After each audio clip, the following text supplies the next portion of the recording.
ওই মা শোনো, কি হয়েছে বদের হাড্ডি? আমি বিটিএস না মানে ভাত খামো, ভাত। না না, আপনি ভাত খাইবেন কেন? আপনি বিটিএস খান। কবে জানি একেবারে আমি ভর্তা বানাই বিটিএস তোরে খাওয়াই দেই। মা চিত্তা যাও কেন? যা সর আমার সামনেতে। আচ্ছা যাইতাছি। ও আমি বিটিএস দে খালি বিটিএস আয়া করে মুখ দিয়া। না মা আমি ঘুমাইতে গেলাম। হ্যাঁ বদের হাড্ডি, তুই তো পাগল হইছস, এখন আমারও পাগল বানাইতাছস। যা সরতে। মা গো পাশের বাড়ির বিটিএস না মানে খালাই তোমারে ডাকে। যাও যাও খালার কাছে যাও। তুই যদি আর উষ্টা না খাইতে চাস না আমার সামনে মুখ খুলিস না। আচ্ছা আর মুখ খুলবো না, কিন্তু আমার লাস্ট কথাটা শোনো। ওই যে বিটিএস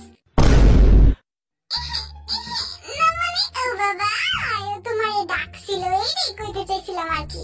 এবার তো আমি ঝাড়ু দেই আনতাছি, খা তুই।